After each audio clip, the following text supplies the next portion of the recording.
Good morning, my students. Good morning, one and all. Very somber morning indeed. I don't know if you can say. I don't know if it's a really good morning, but it's a customary salutation. Welcome to this episode, the episode of Speaking Out, Exposing Corruption, Incompetence.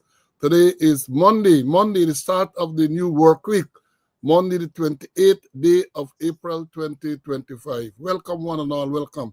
I hope you had a very relaxing weekend. I know it wasn't easy with the death of that child and all that transpired over the weekend. All that has transpired in Guyana and further afield from Wednesday when this child went missing to this morning. And sad indeed. It was a very, very, very sad day for us Guyanese. So welcome to this program. Welcome. I hope, notwithstanding all that, you had a relaxing weekend and that you're looking forward to a productive week. Today is another great day that the Lord has made. Let's rejoice and be glad in it. Let's give praise and thanks for being in the land of the living, because like this child and many others, they were not that fortunate. So we must give praise, we must give thanks. Nothing happens without the Lord, without God deciding that it should happen. Now, again, I have to tell you, I'm pleased with the attendance. Students in the schoolyard jam-packed this morning. And when we went live, when the doors were open a while ago, students are rushing in to the classroom to get credible and valuable information. And that is what we do. We do the analysis based on our experience, our training, and we come and we read between the lines and we bring it to you. And I know that you are all appreciative of that. And we will continue to do that. It makes a lot of them uncomfortable. We know, but we are not concerned with them being uncomfortable. Perhaps the more uncomfortable they are, the better for all of us, because the truth will be revealed. The truth will be revealed. And as we have said, another great day. Let's rejoice. Let's be glad. The program this morning was scheduled just about 7, or matter of fact, exactly at 7. And as we expected, the usual suspects were there bright and early, ready to get into the schoolyard, hope not to make mischief, but to interact with their fellow students and to sit back and to get credible information. I have to say, although my colleague is already in the studio, Mr. Conway is here, waiting, ready to bring you all the analysis that you will need. The usual format will obtain. We'll do the roll call. We make some announcements, and then we will go into the program. We are going to deal almost exclusively again today on the death of this young child, Adriana Young, which occurred last Wednesday, the 23rd, at the Doubleday Hotel Tushan, East Bank, Essequibo. So we're going to go into it. We're going to cover there are many things to analyze. Many things for us to tell you, break it down fine, so you can understand what went on, what is going on, what are the likely consequences. We are going to bring that to you. So share the live, let them know, give us the thumbs up. We have 600 plus already, and thumbs up just in the 20s. Thumbs up, man. You must know the drill by now. You come, we give the thumbs up. That is all you have to do to show your appreciation. We will do the rest. Just show your appreciation for the efforts we make to be here. Every day we have a schedule. We forego a lot of stuff to make sure that we come and we can bring you this information. Because you have a lot of outlets out there, social media and some of the traditional news outlets. I don't think they have the experience to really analyze and bring the policing aspect of these things to you. And that is what we do. I have been inundated with requests to be on programs and so on. I've accepted some because of my schedule. Sometimes I have to defer those. But yes, people must know. People are calling me out of Barbados. People call a newscast I'm telling you about out of Grenada, at least 2 from Grenada, Canada, Porterfield, New York. People are calling. People want to know. This death of this girl has gained international attention. Let me understand this. People all over are outraged as to what transpired. And not only about the death, about the apparent complicity with the police force in trying to cover up the death of this young girl. Yeah, we're going to go into it. So let me do the roll call, and then following the roll call, we're going to make the announcements. we're going to try to fly through as much as we can because, as I've said, lots of students in the schoolyard this morning. And here we go. We're talking about the mark came down from the hills this morning, Balad. Back in the, I guess it's safe again, so he can come down very early. And he was not alone. Several others came early with him. Wayne from the UK. We had Moses, Peter, Jakey is here very early. Sean from upstate New York. Kenneth from Maryland. Ezzy, Tessa from Orlando was here at 7 as well. Earl, Grantley. They all came at 7, and shortly after, we had Carlton, Original Black Man, Dwayne, Lyndon, Joan from New Amsterdam, Mary, Carl, Aubrey, Barbara, Jacko from Georgia, Winston from California, Aubrey from Canada, Rosalind, Derek, Annette, Courtney from New Jersey, Benji from Myconi, Sydney, Brian, Fergus, Kevin, Claire, Patricia from New Jersey, the Kanaruk man is here with us, Marcia, Sandra, Anthony from Peters Hall in the East Bank of Demerara, Clifton is here, Pauline is with us, Carol, Lucius, Hazel, Lynette from the UK, John, Dexter, Father Masha, Dorrit, Wayne, Magnell, Brennan, Puran from the Essequibo Coast, Emerson, Malcolm, Vibert, Lawson, that is,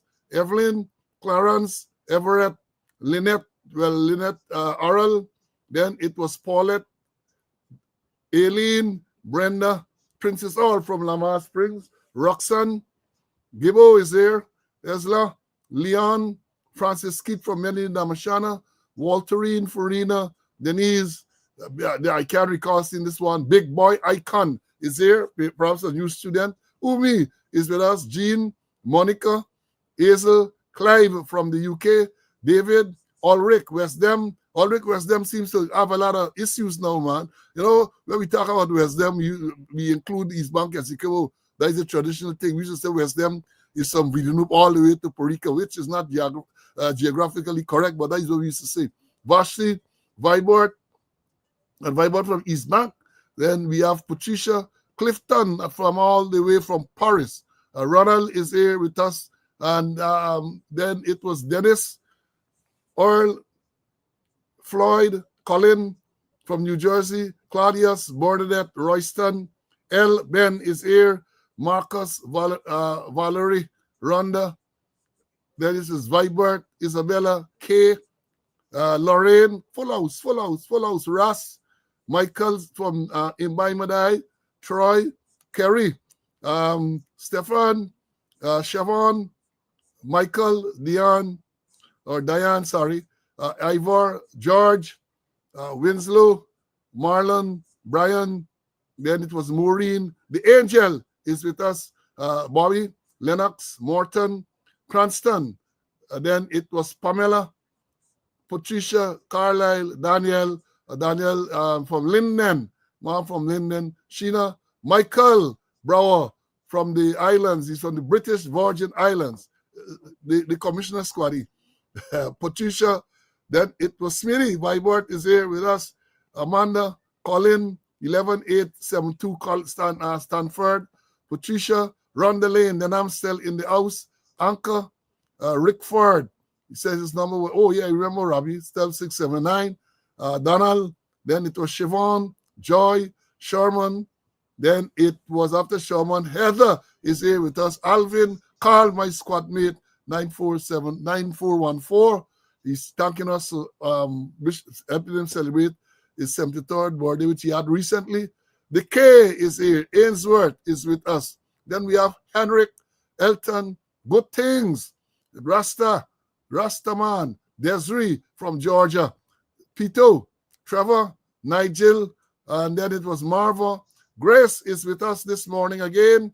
Then Albert, Derek, then after Derek, Stian, Ivan, Danny, Denise, the secretary, Clay, Queenie, Boo Alexander is here, Melville, John, Diane, Janella, Hope. It's so nice we say it twice. Bonita, Norbert, Marcus, Rayburn, Doreen Green from Canada is here. Then it was Lawrence, George, Roy from upstate New York, Lyndon, Russ, Ricardo, Tessa, Sean, true Guyanese. We all should be true Guyanese. R. Crawford, Kurt, Sharon from the UK, Dylan, Sandrine Baird.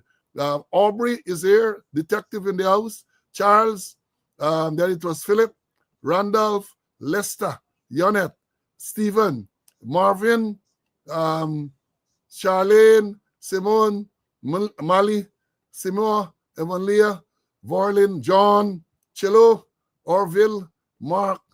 Then it was Ashley. Can't call in Ashley too before. Sherwin, Dion, Phil, Vivian, George, David, Debbie, Patricia, Valietta. Then it was Sharon.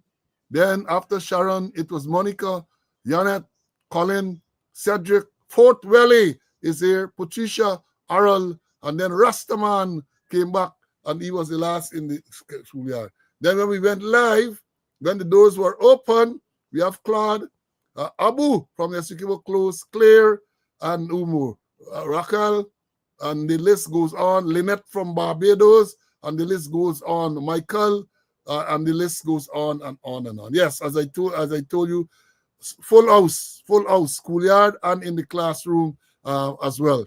What we have almost 900. Continue to share the live. Continue to share the live. Let me make the announcements, and then we're gonna move into it. Now, let me find my note on the announcement. Please bear with me for a few seconds. Please bear with me. I make notes of these things.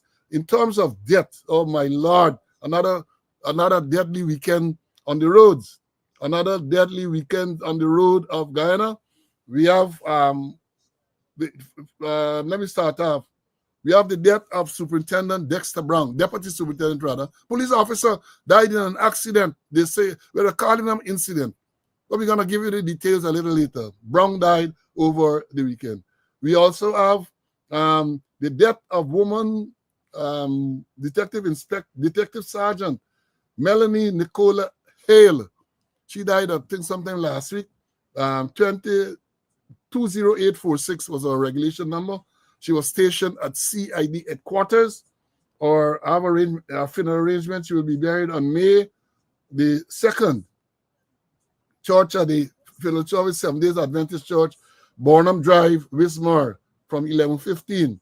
They say viewing at her mother's residence, 393 Blueberry Hill, Wismar, from 9:30 to 10:30, and then church service at the Seventh Days Adventist Church, Bornham Drive, in Wismar. So that we had that.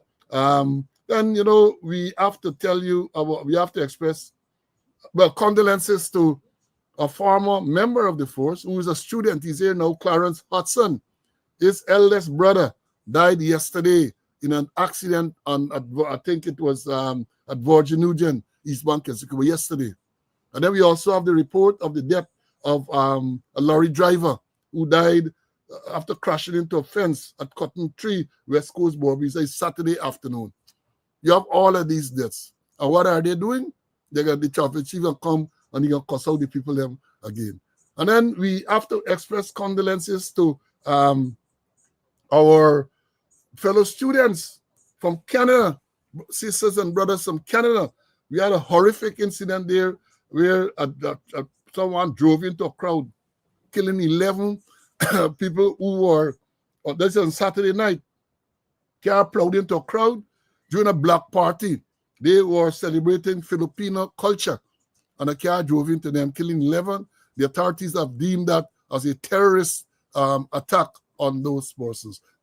Very unsafe place. Very, very unsafe place.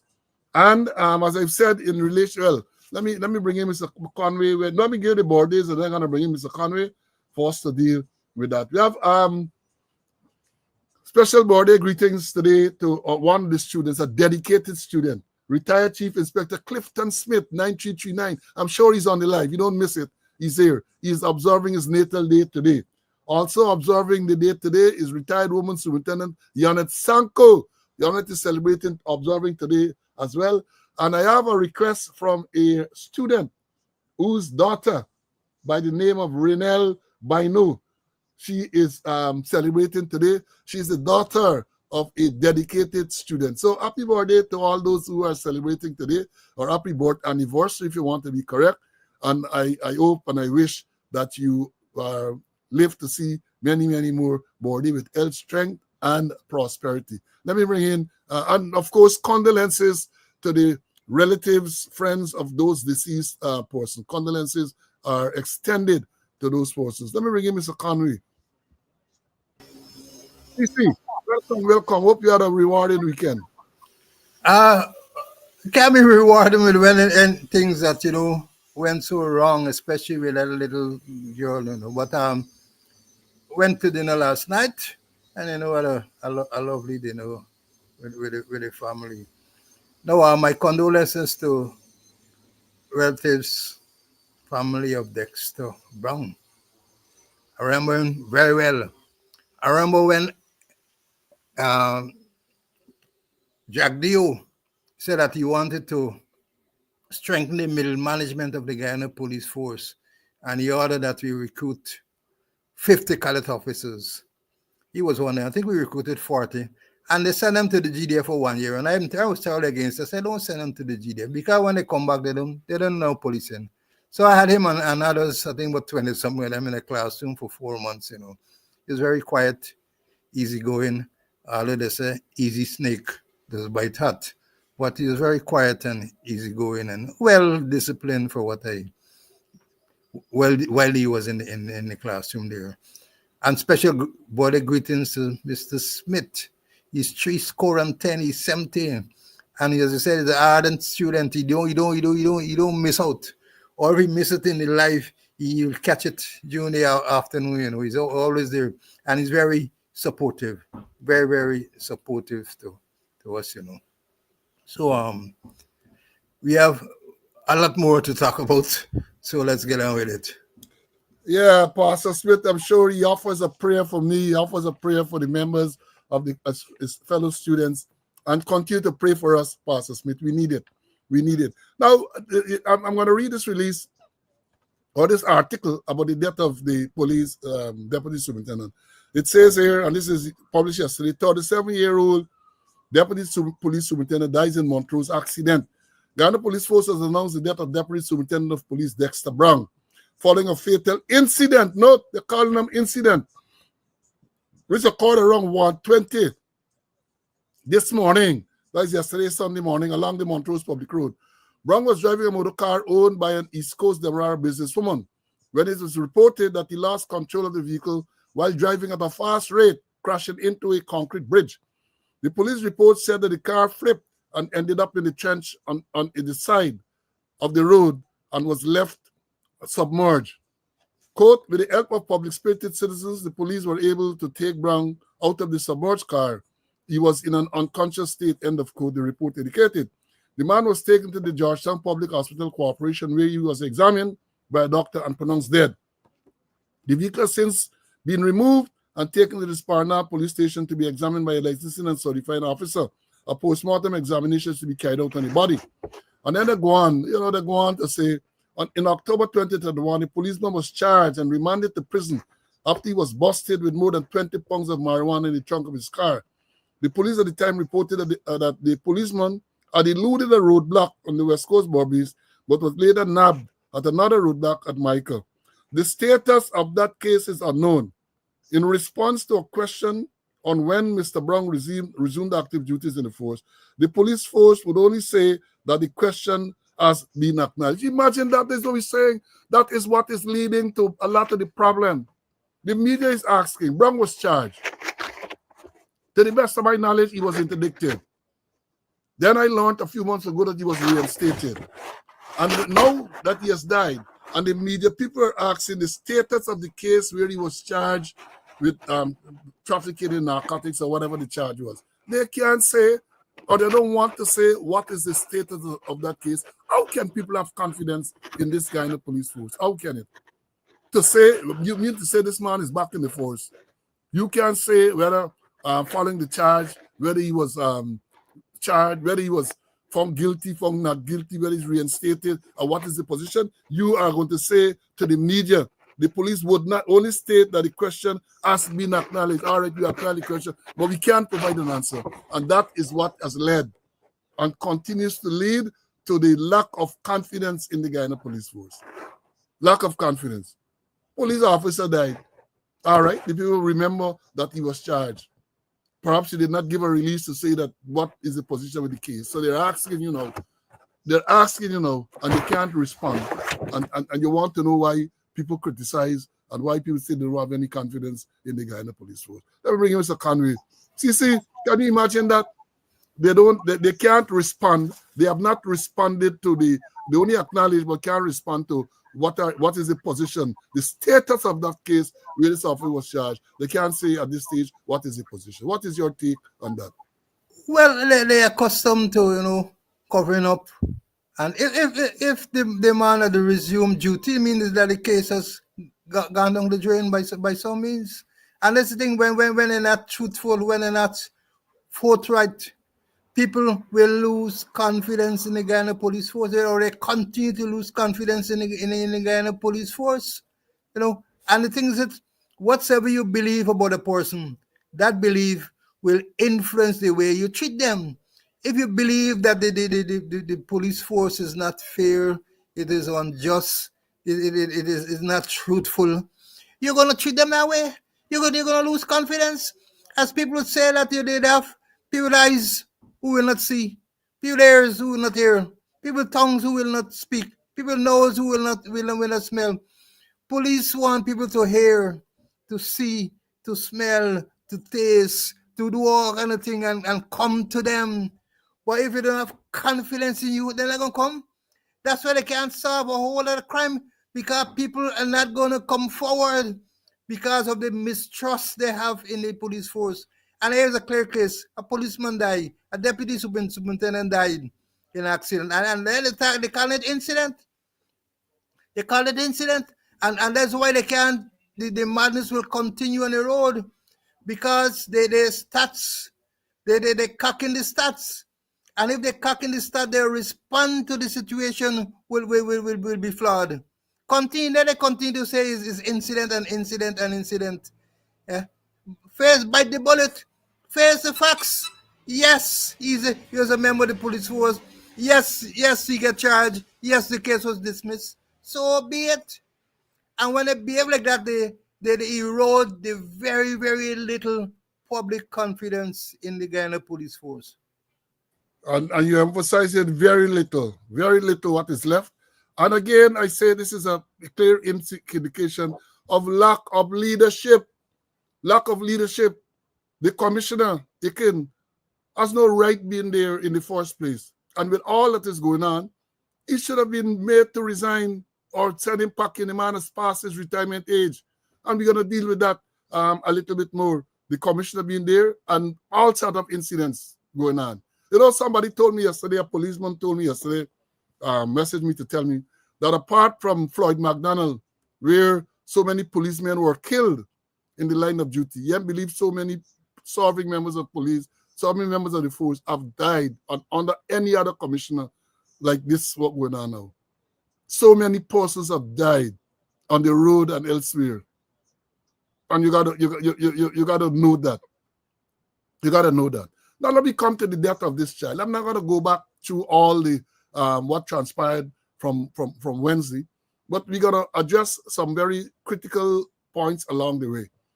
We note that they are making a big issue over this 24 hours to say that they had some procedure which says that when a missing person a report is made, they should give 24 hours to see if the person is going to turn up and so on. They're making big weather out of that. But let me say this. Even with the 24-hour procedure or protocol that you had, you have got to treat each case on its merit.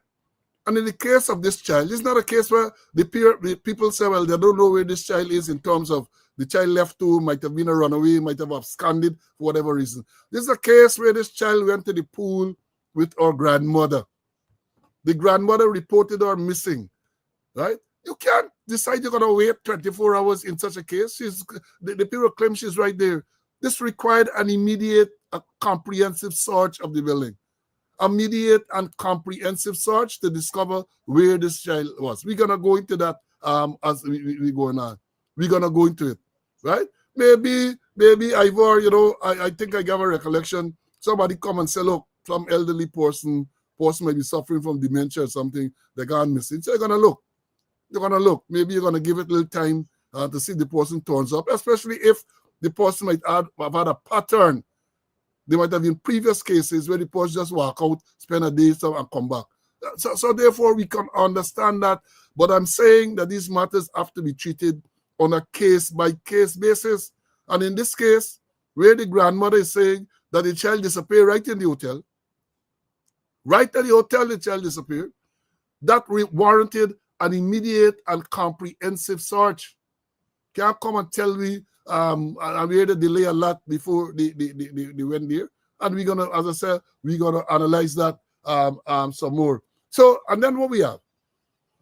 We had the situation on Friday, on Thursday, when the child's body was discovered, mysteriously reappeared by the pool, a pool and an area that was searched by several people over the previous hours, including Guyanese critic who went in there Wednesday night with a video camera and recorded and made commentary to explain the fact that the child or nobody was at the pool. And yet still after that, this child mysteriously turned up at the pool.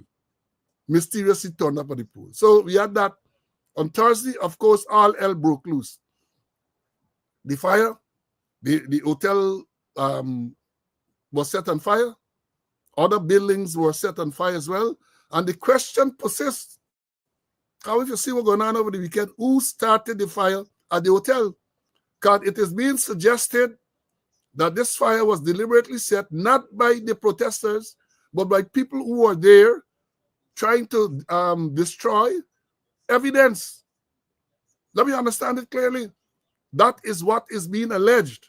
And they are saying fingers are pointing at one man, and they're asking, so you ask the question, who is this person? Who is this person?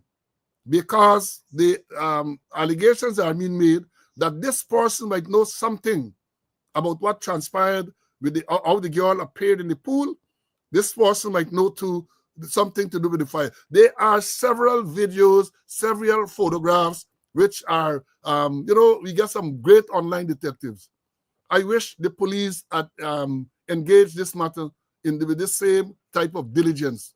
So, and they're asking questions. For example, they're asking this man here, look at his pants, foot from about the knee down, wet, suggesting that he'd been somewhere in water just before or just after the death of this, the body was discovered. Who is he? Is he being questioned as to what role he played in this whole thing?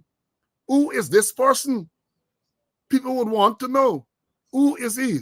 They said that 3 persons, I think, are under close arrest. Is he one of them?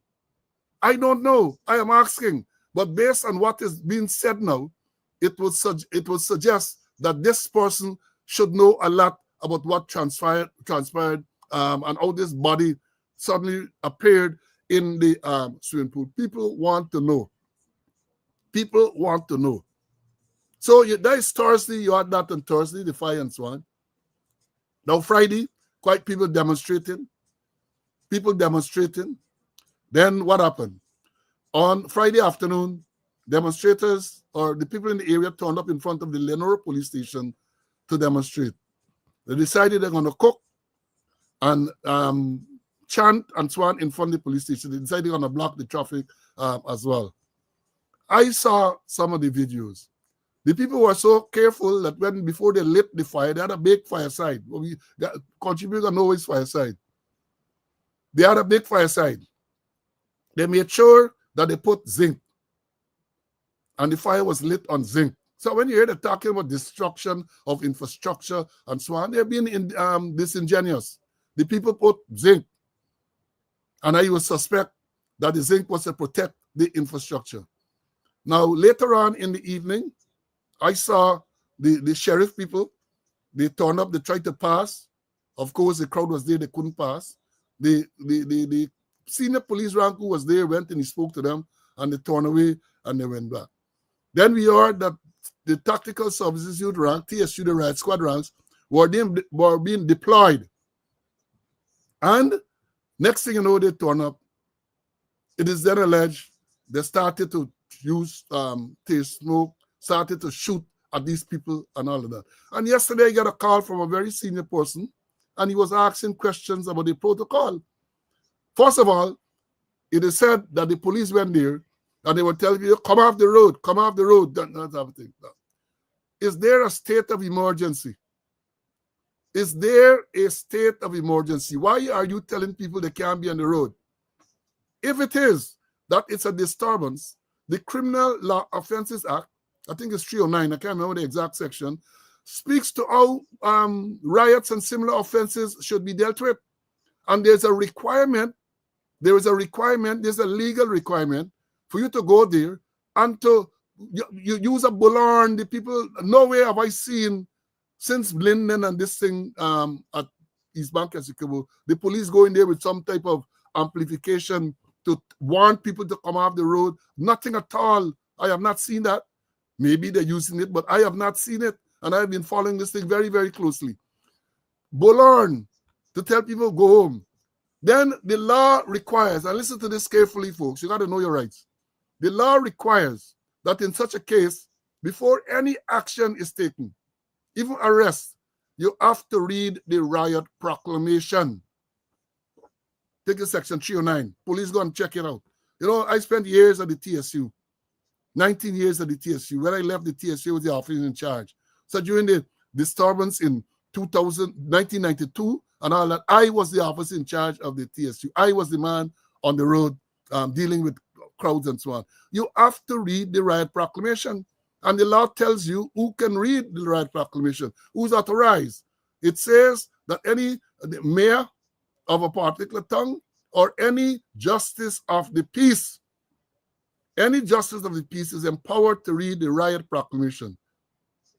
His Excellency the President charges and commands all persons being assembled immediately to disperse themselves and peaceably to depart to their habitation or lawful place of business, upon the pain of being guilty of an offense and conviction for which you may be sentenced to imprisonment for life by command of the President. That is the riot proclamation.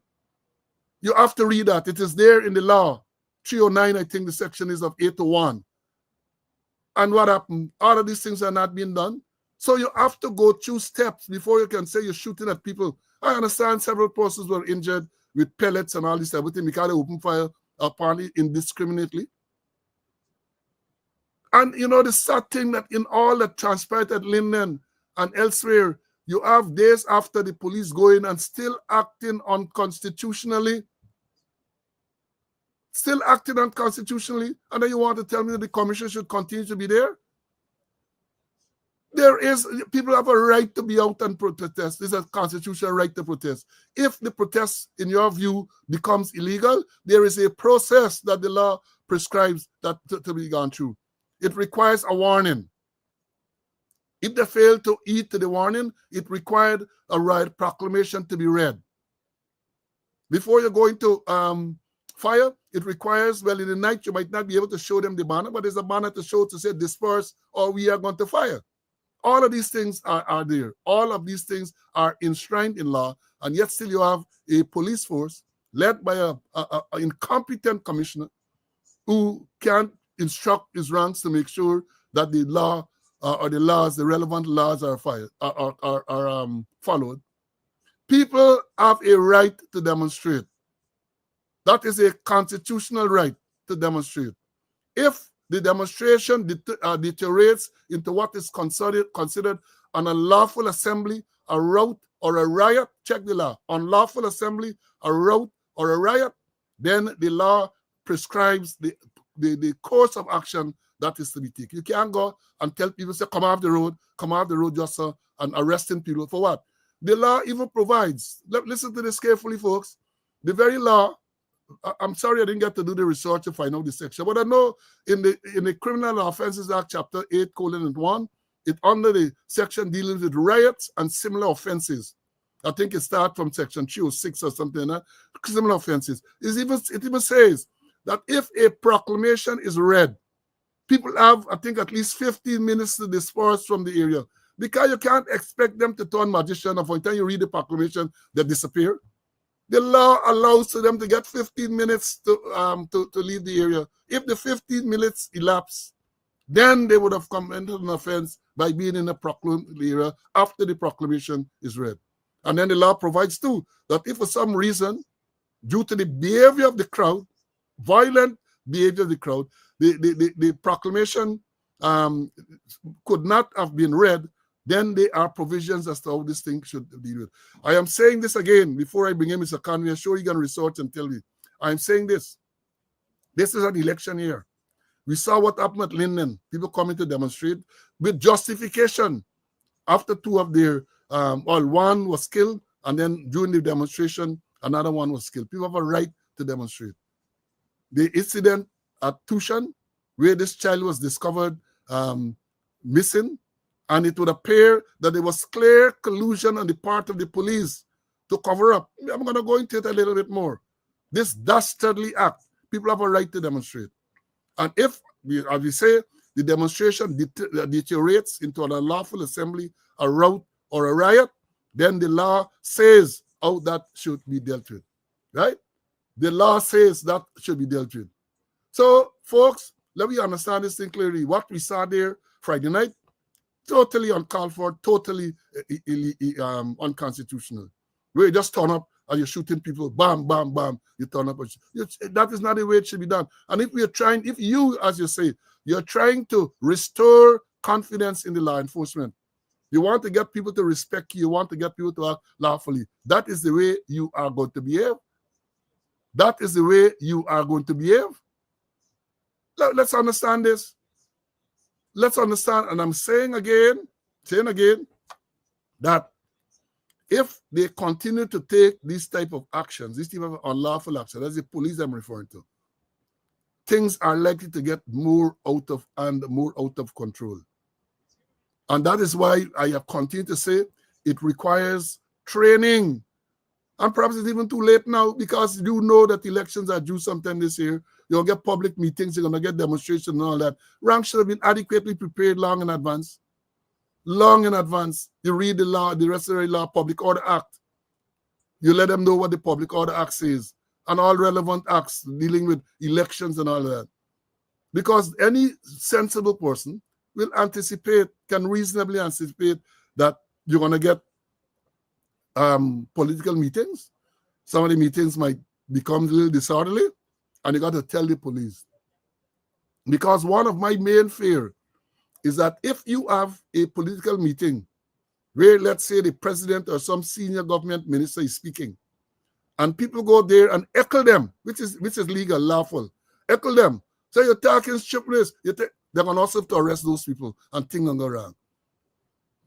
And you know, when I lectured on the Public Order Act, when I was there in the force, I used to point out, you are there, policemen are there to make sure that law and order are maintained.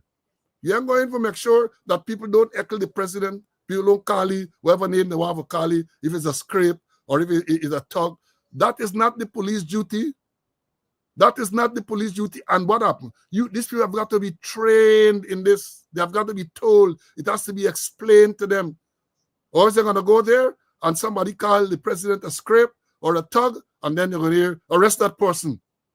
And they're going to run to say they're arresting the person. That is what is likely to happen if the policemen are not properly trained. If they are not properly trained, that is what is likely to happen. So perhaps, even though I said it is late, perhaps you can still try to make sure that you get some level of training for these ranks. Because at every occasion, we see the police go out and act. They are acting. We see the lack of training is evident. The lack of training is evident. Let me bring in Mr. Conway to deal with some of the things that I've said. See, what are your comments on what I've said, my friend? Well, you're quite in order, Paul. And I was reading again this Standing Order 68. It talks nothing about 24 hours, in dealing with missing person.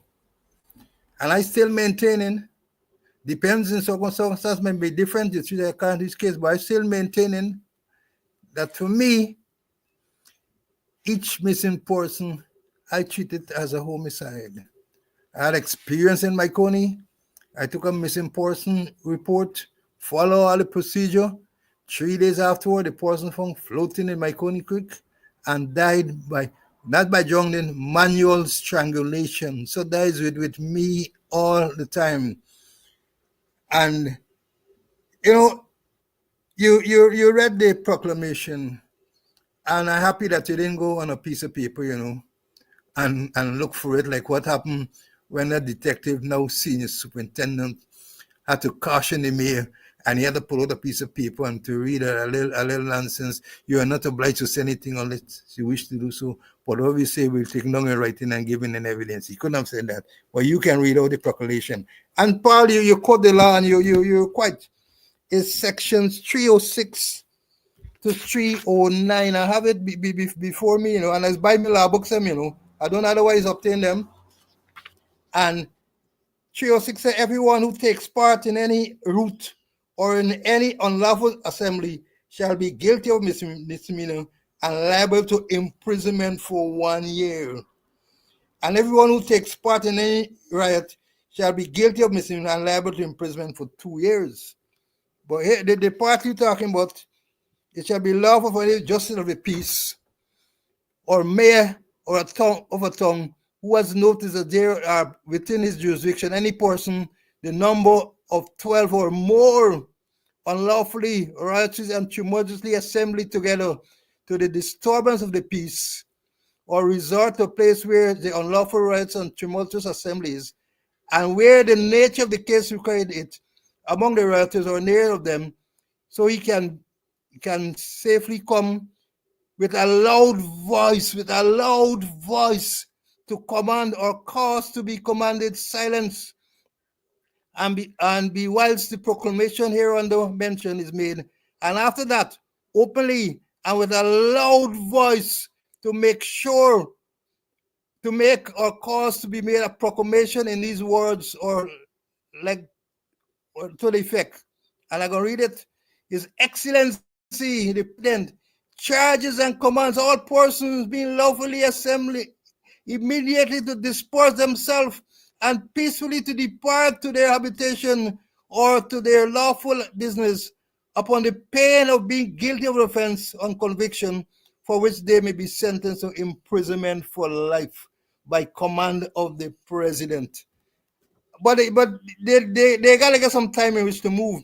And section 308 3 say that if the person so unlawfully, righteously, and tumultuously assembled together, as aforesaid, or 12 or more of them, continue together and do not disperse themselves or from the space of 15 minutes after the proclamation. So they get 15 minutes after.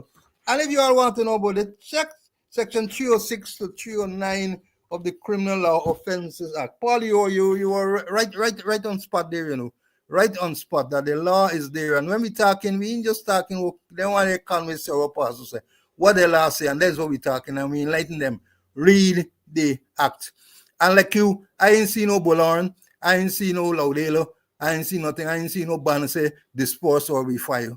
I mean, like that, it might be difficult to pull up a banner. They might not read it. But what about the Laudelo? What about the loud voice, warning them? You have 15 minutes in which to disperse and this kind of thing. Those things aren't happening. And it's a complete breach of the law. Yeah, what we used to also, these vehicles, these cars used to be equipped with Laudale, and now all I get is enough siren. The vehicles, the motor vehicles, the police cars, police vehicles, some of them used to be equipped with loud ailer so that you can use the loud ailer from the car and warn people to disperse. You cannot, let me emphasize that you cannot, or you should not be using force to disperse people without warning them. That was part of, when I taught crowd psychology to ranks in the force, that was part of the thing. You have to warn them because a lot of people are there with what we used to call curious onlookers. They are curious onlookers. And we used to tell people, look, let's say you have the crowd of a size of, let me say, 500. a percentage of that will be curious onlookers. So that when you go, in other words, saying, people who just fast, they're not part of whatever going on. They just pass in, they see a crowd, and they stop to listen. They're not participating, they're standing by. So the psychology was, and I thought that, you use the warning, and those curious onlookers, people who are not really involved in the thing, are likely to go. So right away, the size of the crowd will decrease.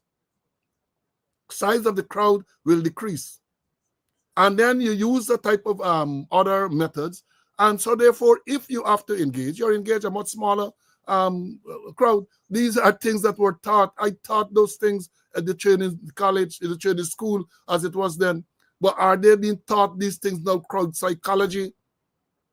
To see people go in there and just bam, bam, bam, bam, them they're shooting Wild West. It is sad. It is sad. But let me go on to the next issue that I have listed here to talk about the dysfunction of the police command. We spoke about this repeatedly in the past. Clear evidence that there is dysfunction. Musical chairs. People moving here, couple morning they gone here. I want the people to investigate the movements of most of the commanders. The same Mandal. Mandal was not so long ago. He was sent to, he was somewhere, I think he was in West Coast Borbis. Then he moved to Madja. He was the man there when the Madja fire. No, never took any attempt, never made any attempt to secure that scene. They moving from Madja, he came where? To some place. Not so long ago, I think this same year, he was moved to Providence or Diamond, wherever it is there, 4B. From there, shortly after he moved from 4B, they put him at Region 3. Now, following this thing, they're moving from Region 3, they send him back to 4B. Then we understand that he's now sent on administrative leave. The command of the force is in serious problem. Serious problem. Examine the commanders right through, and you're going to see. The man in Region 1, Ramana, Shaki background. That is the same man who arrested the lawyer for advising our client not to make a statement. Arrested. The state was found liable in a civil action. And what happened? The man is promoted and he's commander. Check the one at Region 2, right? Kemraj, right? Presidential guard, background guarding, Jagdi or somebody. No policing experience. None. And what happened? The man is commander. Remember his role in the Dharamlal rape allegation? Where he hustled and said, he getting a statement from the girl, some 2 or 3 line statement that took hours to write according to his own records.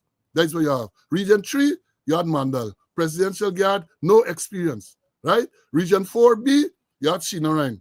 Same thing, no real policing experience. He's not a bad chap, I must admit. He can write a little bit, he can write a little bit. He's perhaps one of the best of the lot. Region 4C, you have Pajram. Pajram, when he was commander of G Division, he had problems. The Police Complaints Authority reported adversely against him. They have Region 6, Sipusad Bakas. Bakas is a sailor. Nothing about policing. Nothing about policing. You have Region 8, Stanley. These people are only there because of their ethnicity. I make no apologies to say that. You have commanders now, many of the commanders, who have never ever run a subdivision. They were never in charge of a station. They never run a subdivision. And you're getting them commanding a division. You got to expect craziness when something happens. Because they don't know how to respond, know how to react. And as I'm talking about commanders, let me say this to you. I mentioned it last week, and I mention it again now. Right? I have noted with the situation at Tushan last week, Wednesday and Thursday in particular, the commander on the ground, that is the same Mandal, he on the ground. I noted again on Saturday, people were out on West Coast Borbis. I saw the commander for that division with right on the ground. Commanders, you all understand, you have a division to command. And you can be the unseen commander when you have an incident. The commander of the division cannot be the unseen commander. He has to continue to command his division. Because if the commander is the unseen commander in the division, what happens if there are multiple incidents? What happens if there are multiple incidents? So you at Belgium, let's say, and then something happened at Bremont. Something happens somewhere. You're gonna divide yourself. You got to understand the concept of how the command structure. You have a gold commander, you have a silver commander, you have bronze commanders. The bronze got to be the person on the scene dealing with issues. The silver got to be the man at the headquarters coordinating what's going on. And then most times you might have the gold being the commissioner of police. The gold can also be the divisional commander, depending on how it is structured. You cannot be running to the scene commanders. You cannot, I suspect that you're getting instructions, go there, you go. Cannot and should not be. Because when you're at the scene commanding an incident, you have lost command of your division. You have to remain in a position where you maintain command of your division. So if there are multiple scenes, you're still in command. And then you can coordinate from a central position whether additional resources should go, whether you need assistance from out of the division. You have got to be there, because when you decide to put yourself as a scene, as Mandel did and Whitwright did, you have lost command of the division. You are now the incident commander, and that should not be. That should, we used to teach people all of these things, but unfortunately now they're just putting people there without the necessary training. And many times I say they are not to be blamed, The system is to be blamed, because they are putting people there without them being properly trained. That is what should be. Putting people there, they're not trained to how to respond to these incidents. They are not. And therefore, that is the problem. That is part of the problem. A senior part of the problem. Again, I say, the commander of the division has to at all time remain in command of the division. So if there's an incident, you have to identify an incident commander. Because, again, you're likely to have multiple incidents within the one division. And if the commander finds himself as an incident commander, then when other incidents occur, who is commanding those incidents? Who is relating to police headquarters? Who is coordinating activities? Who? That is why you have the problems. That is why you have the problem. Let me bring Mr. Conway to comment on that, and then we're going to move on again. CC, these commanders find themselves on the ground all the time. I suspect either they don't know or they are instructed to go and be on the ground. Your take. Yeah, the thing is that you mentioned gold, silver, and bronze commando. But when gold melting down to bronze, what do you expect is going to happen? Or sometimes the bronze hustling to be silver or gold, or the silver trying to be gold, or the silver also melting down to bronze. And it all boils down to the Ghana police force does not have a succession plan and does not have a career development plan. You mentioned all those commanders, Region 1, Region 2, Region 3, 5, now no region 6, Region 8, and others 4B. No experience. The one at 6 never sit down in the station and make an occurrence. Then never maybe take a telephone message received. But he's an assistant commissioner. And then I hear that he get a degree from the University of Palmyra, West Country. Get degree from the University of Palmyra, West Country. I really want to go to Lenoro and get the degree. That he didn't want to cross the Country River, the Borbis River, the Abai River, the Maikoni River, the Mica River, and the Demerara River to get that degree at Lenoro. The thing is that they've been promoting incompetence, and that's the whole thing. They know career development. They know career development. They're not sending them on training. They not make sure they get proper training. There's no real structured job rotation. There's no job enlargement to broaden the scope. And there's no job enrichment. Remember I said job enrichment. I'm talking about financial enrichment like Brutus and others. I'm talking about job enrichment. And those are critical things for the development of officers. They're not sending them to an overseas, real structured overseas courses. They're not sending them to England. They're not sending them to Canada. They're not sending them to the United States, even Jamaica, where the British is pumping a whole lot of money to train Caribbean police officers. But they're sending them for 1 week in India and 3 days in India and on talk that they gone on overseas training. That the police force has got to get a structured succession planning, and before that, a career development where you develop them, job rotation, job enlargement, job enrichment. But it's because of politics. They're Indianizing the force. That's what they're doing, and they're Indianizing the force with incompetence. And I have no apologies to make for saying that. The facts are there. Because you're Indian, because you're Indian, you're being promoted and you're being put in position where you're not capable of doing it. And I don't have problem with Indian, because for the matter, my grandfather is a dead Indian. My grandmother is a dead black. That's where I come from. I grew up among Indians. But you can't be Indianizing the force. If they're competent people, yes, you promote them, but you voluntary incompetence. Man never run a station yet. Man never take on a currency yet. Eh? Man never run a subdivision yet, and he's an assistant commissioner in charge of a division. That's why things get haywire. Things got to go haywire, and then you get to a man at the top who is not competent to run the Guyana police force, and he's there. He's squatted, and then you're conforming as a squatter. Them thing must go. Them people must go along the way, Paul.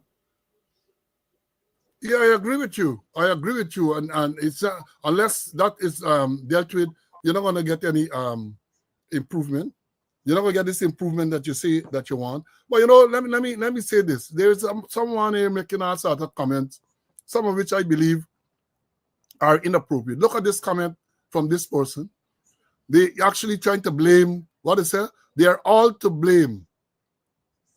If this is true, but who trains people for parenthood? They let the girl out of their sight, and they are fully aware of these things happening. You want to, in other words, this man want to blame the grandmother, them, for letting this girl out of the sight. They're responsible for that. That is what you want to say. So somebody like you, all I got to say to you is bye-bye. Right? No. We ain't tolerating that. Bye-bye. You want to blame the grandmother for what took place there? She let the child out of her sight, and that is justification for people to kill her. Well, look, go your way. Go your way. Go your way. Right? Get gone your way. Go on, get. Yes, Anthony, I've done that. I have done that out the classroom. And that's suspension, dismissal. You don't want you. Your reasoning, your reason is not what we look for. We want reasonable comments. We want people with some reasonable comment. We don't mind people criticizing. But when you're going to come and want to suggest that the grandmother and them were somehow responsible because they let the child out of the sight when they know what's going on, what crap is that? What nonsense is that? Go your way.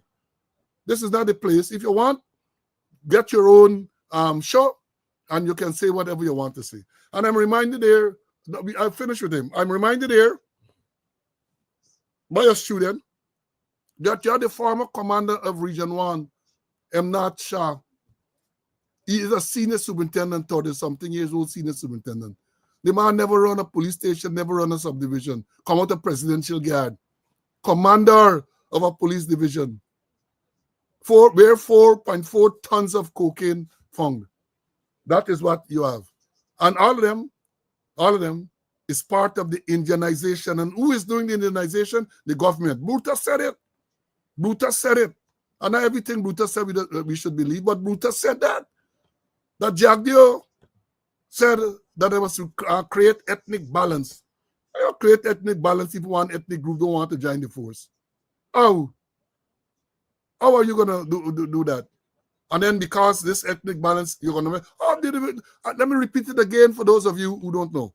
In this Indianization of the command structure of the force we're talking about. Region 1, Ramana, Indian commander. unqualified. Region 2, what you name, Kemraj, unqualified. Region 3, you had Mandal, commander, outer presidential guard again, unqualified. Even, I said, Sunarine, I would not say Sunarine is unqualified. He might not have all the experience, but he's somebody who can go into it. I would say the same thing about Pajram. May not have all the experience, but can grow into it. And I'm being fair. You have Region 6, Shipasad Bakas, unqualified. The man is a commander.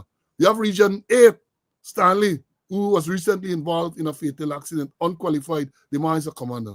On the other hand, you have qualified black officers. Let me continue with it. You get the traffic chief and all what's going on. Still there, promoted to assistant commissioner. You have the finance officer, the police finance officer, who shitting big all sort of thing happening and in terms of finances. And they said it, now we're saying it, because they said Brutus caused him to write check where he should not write and all this type of thing. He's there. He's the police finance officer, promoted recently. You have the man at Soku. Well, he is there forever. People question his qualification too, right? And you have others. And we're not saying this because they're not going to have to say, well, you're racist. Just say because no racist. CC talks about his grandfather or grandmother, and I could tell y'all, I've never told people this before. Back in the day when you were small, I born in 1955. I had what they used to call an Indian mother by the name of Sati. I guess she photographed on the wardrobe up to now. She used to live at Garden of Eden. My Indian mother, even when I was a police officer, she used to come and visit me. Because as a little boy, I used to be taken to Diamond. She lived in the Logi at Diamond there. My mother used to carry me there. This is your, well, of course, they used to say, they used to Indian, this is your coolie mother, right? So they come and they talk a lot of nonsense and they don't know your background. They don't know your background, right? So I am saying that is part of the problem. You have senior men at the rank of assistant commissioner and all this. They don't know the basic elements of policing. The basic, look at what Mandal did Wednesday night. He's a let's stop done at the tea. No searching of the place. The place was never secured. Can you imagine up to day like today? Today is Monday, the 28th day of April. They have not started to secure that location. I saw videos over the weekend. People walking there. Now they're finding double walls or they're finding safe with money bonds. All these days after the incident, all of these days after the incident, they have not secured that place.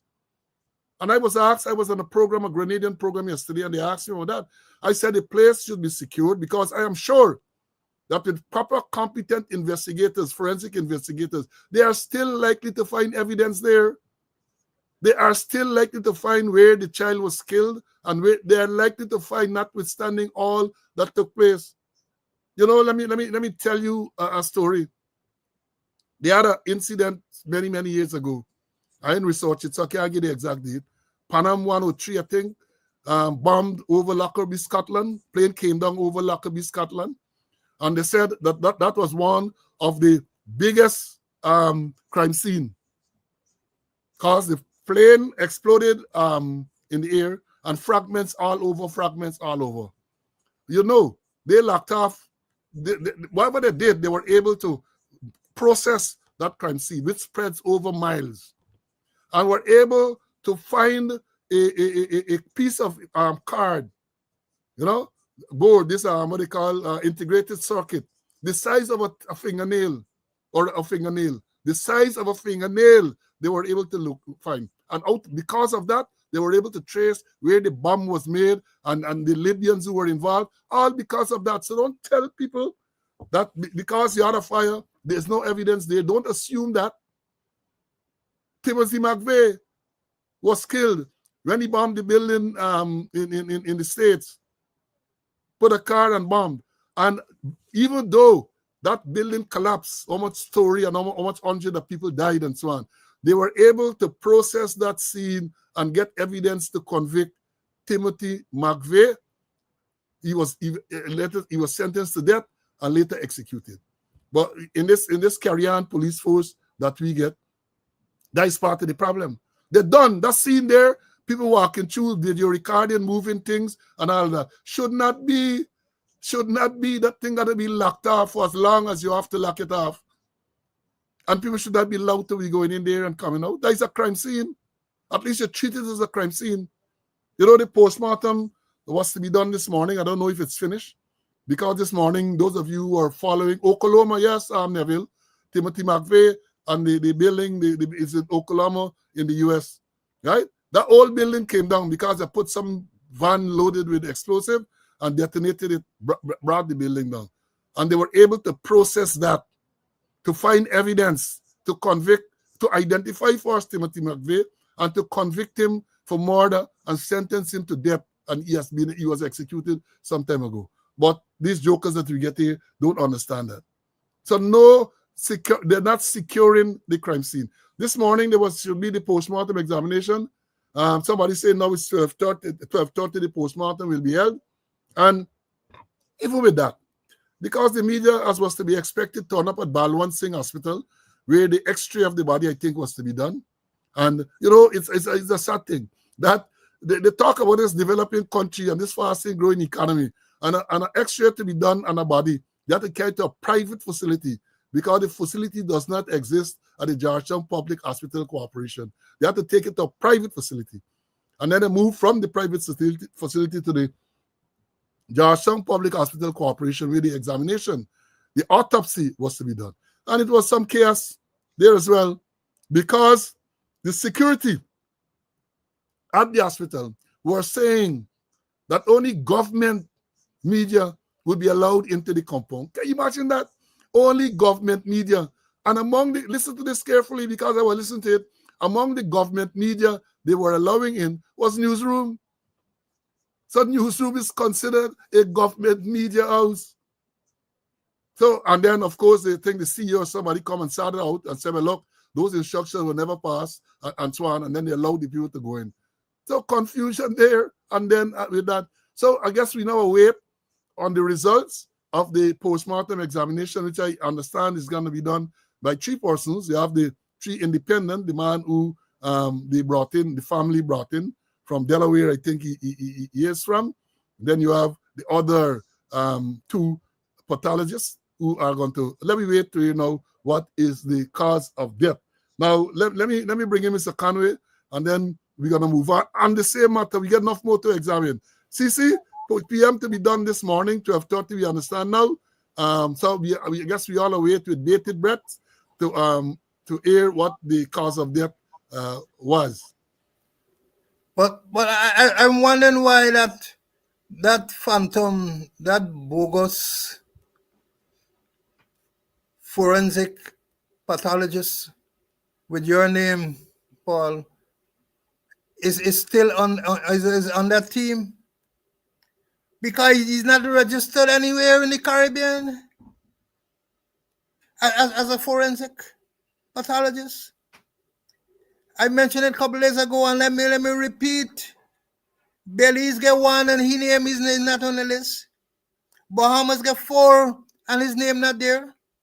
Barbados 4, his name not in. Antigua Barbuda 1, his name not there. Curacao 3, his name not there. Grenada 2, his name not there. Jamaica got 15, 7 from the Ministry of Health and 8 from the University of West Indies. His name not there. St. Kitts 1, his name not there. St. Lucia 1, his name not there. St. Vincent 1, his name not there. Suriname 2, his name not there.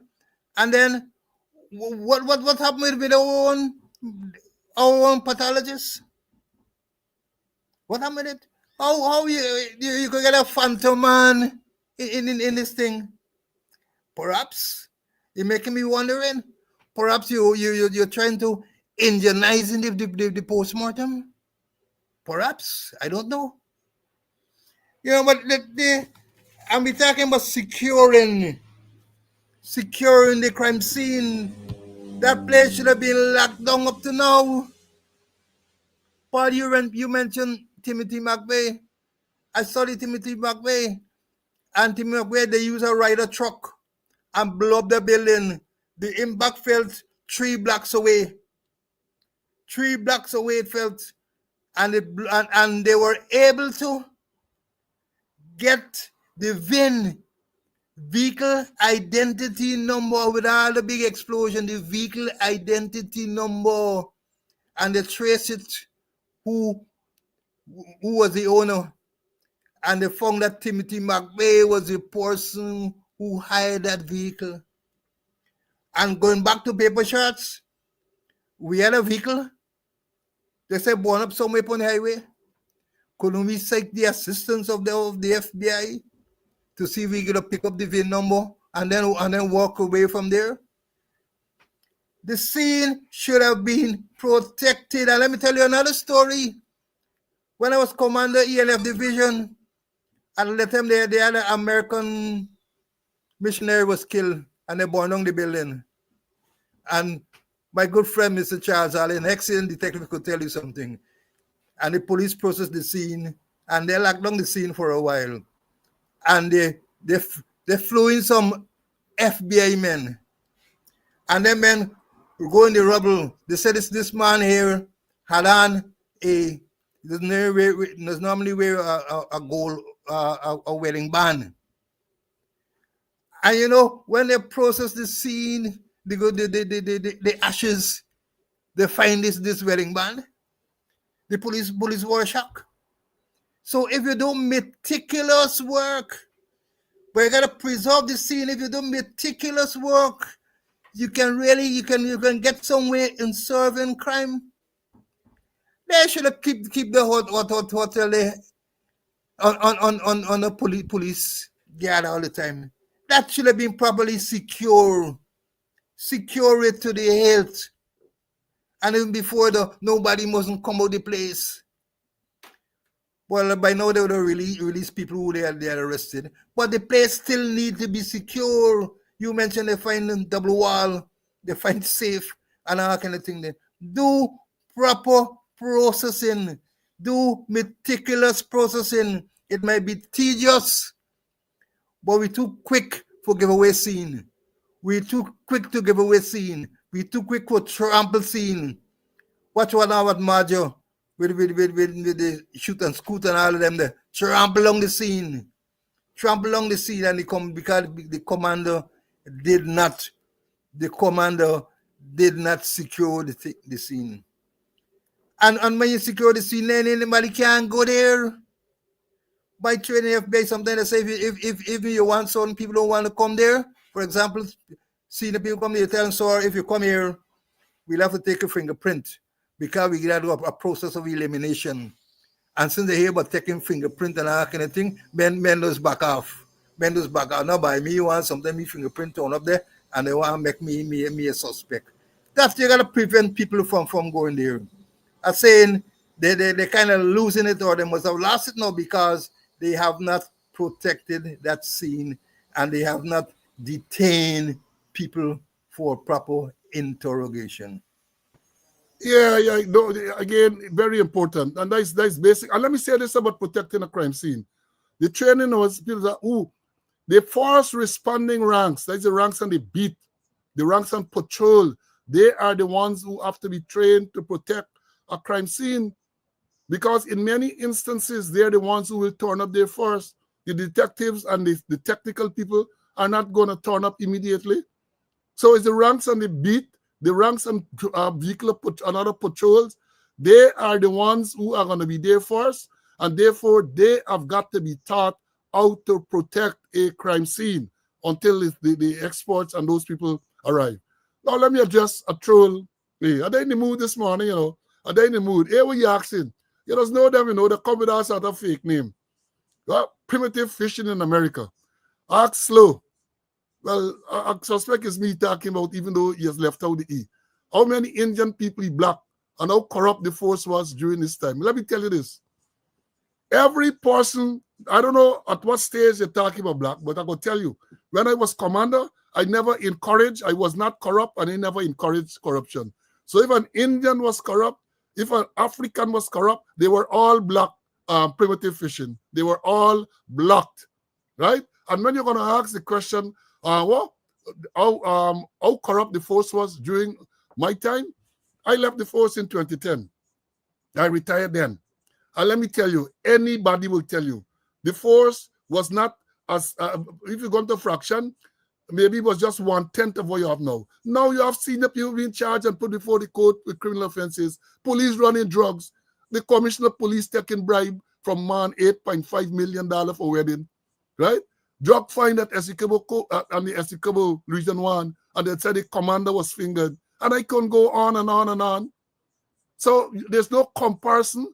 And let me be honest to say, people always have made allegations about corruption in the Guyana police force, about incompetence in the Guyana police force. We can't deny that. But the scale now is the overwhelming. Anybody, any Ray Charles and everybody can see that. So it's not a case of corruption per se, it's the scale of what is going on. When you talk about political interference, people tell you, yeah, people are always interfere. What is the scale we're talking about? Hardly anything happens now in the force without the politicians giving direction. Hardly anything of any significance happens without political direction. So a man got arrested, he pick up the phone and he called, loose. Police, you have to look at all the people who get siren in the car, flashing light. The president, no less a person than the president, them said that it should not happen. And what happened? It continues. It continues. So don't come and compare, if you want to, what when I left in 2010 or even when I was there to now, it's cheese to chalk. And any honest person who knows what's going on will agree with that. It is cheese to chalk. People beating up police every day on the road, police fighting the people on the road. You talking about corruption in those times as against now? Man, get out of here, yeah? I ain't putting you out, I ain't suspending you yet. But if you continue with your unreasonable and stupid questions, that is what's going to happen. This teacher is not in a mood to deal with students like you. Well, you're not even a student. With interlopers like you this morning. Now, let me go to a very serious aspect of this whole thing. Let me look now at the investigation, which we understand ongoing. Because even if outside of the PM, because let me say this. Let me say this. I think from all that we have seen so far, the postmortem examination is likely to say that this is a murder. We will all be surprised if it is not a murder. This story where they're trying to give the impression that the child drunk, died on old water. The evidence does not support that. The people searched the pool on Wednesday. Critics been there Wednesday night with the camera and said nobody in there in this pool. The people searched the pool again Thursday morning. She wasn't there. Then suddenly she appeared. So I'm almost certain they're going to say it's an homicide. And so the investigation, which should have started since Wednesday, should get the name of all the people who are there as hotel guests, as staff. Everybody should have been there. You also want to make sure that all the police ranks, including the senior ranks, are considered at least as part of this thing, you know. Because people talking about corruption, and this is not only about corruption, this is about collusion as well. And I made a note to tell you, people are alleging, and the evidence suggests that the police were complicit in this whole thing. And what do we mean? Can we remember that as early as Thursday night, the police said that they saw this girl entering a red and black Ram motor car, which proceeded west towards Vridenup. They thought, and they said that was seen on the regional division cameras. Right? That's what they say, you know what I mean? That's what they say. Then they said the cameras in Georgetown showed that this car was parked on the Naming somewhere in the East Bank. No, it's West Bank, Demerara. Right? That's Thursday. That's Wednesday night they give the release. They said that they contacted the registered owner. They're very diligent, you know, because remember we have said that sometimes something happened, they take long to find out who's the registered owner. But in this case, since Wednesday night, they were able to contact the registered owner of the vehicle, of this Ram. They were specific, they gave the number, the license plate of this vehicle. They were able to contact the owner, and he said he rented to one Orlando, I think the man name, about a week ago. Thursday morning, this car was intercepted at the Demerara Harbor Bridge. on the western side of the Marlborough Bridge. The man was told, the driver of the car was told that this car was involved in an hit-and-run accident. That is a report at Tushan, same village where this hotel, Doubleday Hotel there. That is what they said. Then later on, the man said they claimed then that the car was involved in an abduction of this child. Understand how this collusion.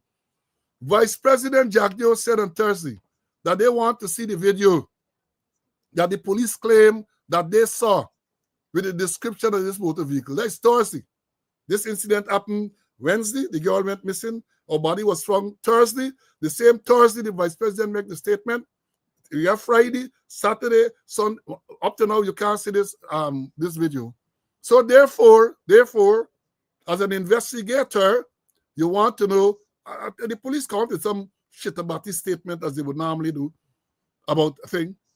Who issued that release? Who made that statement about this motor vehicle and all that? All of them got to be investigated because it would appear that they were in collusion with the perpetrators. They went further. Thursday morning, red herring. Oh, the girl see that some bus shed and thing. All designed, in my view, to get those people who were in front of the hotel to move. Why would they want that to happen? It is my view that they tried to get the people away so they could have removed the body undetected out of the hotel. They even attempted to put a canter out. And thankfully, the civilians who were there were more police than the police. Because the civilians, I saw the tape, the black, they said, where you going? Men and women telling the man, no vehicle leaving here, go back inside. Go back inside. Thankfully, those people were vigilant. Vehicle went back inside. It is suggested that maybe that vehicle was being used to try to get the girl body out of there. Of regards to they don't set up this hit-and-run accident and so on, chances are the body would have been found someplace. And then that poor man, Orlando, I know there's in right name, but that poor man would have been held there for some offense. That poor man would have been held there for some offense. But God is good. As somebody said this morning, he says he's a Muslim. Pick up your Quran and pray. Normally Muslim, they say pray at least during the month of Ramadan 5 times a day. You should continue to pray a lot. Because you escape this diabolical plan by the skin of your teeth. So therefore, yeah, hear them saying, it is clear from the evidence, and this is for the investigators, that the police were in collusion with somebody. Now, who are the ranks investigating this matter? Interesting. You want to know who are the ranks? The claim said too that 3 men are under close arrest. The name of inspector and somebody. What are they under close arrest for? What are they under close arrest for?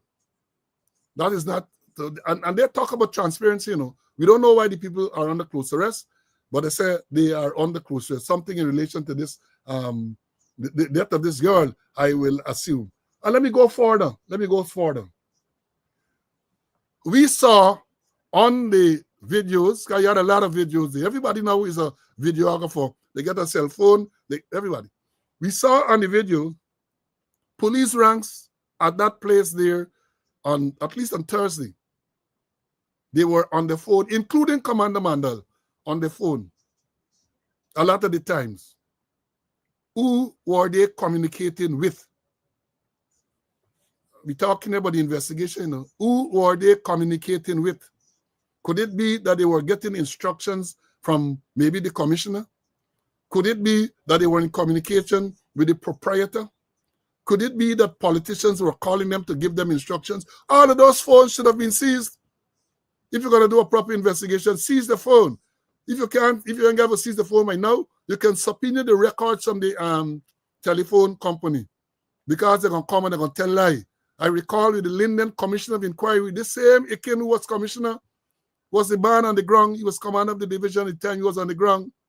And he said in his evidence on the oath that he never communicated with the Minister of Home Affairs during a particular time. Roy was the Minister of Home Affairs. He said he never communicated. And when the people got the records from the telephone company, they showed that the call was made from the phone that he had to Minister Roy during that particular period of time that he denied communicating with the minister. Ikin, and I said that should have been charged of perjury, but no, Nothing happened. When Roy took the witness stand after that, and Roy was sworn in, and Roy was asked, Roy said yes, the man spoke to him during the same period that he denied speaking to him. So I am saying to you, I'm saying that to say that they have known to lie. But the records are what you have to get to show what is going on, the records. So the day when Mandal been there on the phone, who he talking to? You know, I warned him about this cell phone thing, you know. I say police going on duty should have radio sets. And they'll radio sets. Because when you get a radio set, everybody on the network will hear what you're saying. But no, they want cell phone so they can sue. They can sue and they can ganga. That's what they want, cell phone. But proper investigation will reveal all of that. So it is not too late. Get all of the telephone. The same man that will show you all here too. Look, this one, he was seen on the cell phone on the stairs leading to where the fire started. Get the phone. Get the phone. And even if, as I speak here now, they also to say that they're deleting, you have technology to recover all that they have deleted. Get the phone. Get the telephone company to find out the number. Look, if you're doing a proper investigation, all of these are things that you have to look into. That is why I continue to say the Guyana Police Force is incapable of conducting a thorough and proper investigation into this matter. Because this investigation should not only be as to who killed this girl, all the conspirators, all of them, right? Now, I think it too, an important thing here, again, who orchestrated this false release that the girl was seen entering this backyard? Who?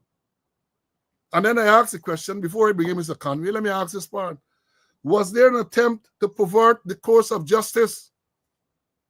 Was there an attempt by those people, by the policemen on the ground, and perhaps even those who are not on the ground, to pervert the course of justice? In other words, run cover for these people. And more than that, were they accessories after the fact to a case of murder? You know, a person can be connected to a crime in 4 ways. That is what I was taught. You can be the principal in the first degree, the principal in the second degree. You can be accessory before the fact. You can be an accessory after the fact. And so therefore I'm asking, were these people accessories after this fact of murder? Let me read what it says. Do my research, right? Let me read what it says as an accessory, right? It says an accessory after the fact is a person who, knowing that a felony has been committed, aid, conceals, or helps the perpetrator to avoid arrest, avoid arrest, trial and conviction, or punishment. Essentially, it's about assisting someone who has already committed a crime to escape the consequences. Let me read that back. What is an accessory after the fact? It says here, an accessory after the fact is a person who, knowing that a felony has been committed, aids, conceals, or helps the perpetrator to avoid arrest, trial, conviction, or punishment. Essentially, it's about assisting someone who has already committed a crime to escape the consequences. So therefore, I'm saying to you, given that definition, we might find policemen who were accessories after the fact of this crime. Because we're saying it's a crime. God is your lane wrong. We're saying it is a crime, right? So therefore, I am saying here people under close arrest, and that we're hearing that the commander is sent on administrative leave. Administrative leave? Administrative leave? The commander might very well be an accessory after the fact to murder. It might very well be. So let me understand this thing clearly. Let me bring in Mr. Conway, take a lot of batini and so on. CC, do we have accessories after the fact of murder, given all that we know that transpired from Wednesday on to when this body was discovered and after that? Go ahead, my brother. I want to believe that we had several with the commander taking the gold medal. We had several. And as you rightly said, Paul, seize the telephones. And I repeat it all the time, lock down the damn place. Up to now it should be a crime scene. Wasn't perverting the cause of justice. Accessory after the fact. A whole lot of them, a whole lot of them. And then asking, where is the crime chief in all of this?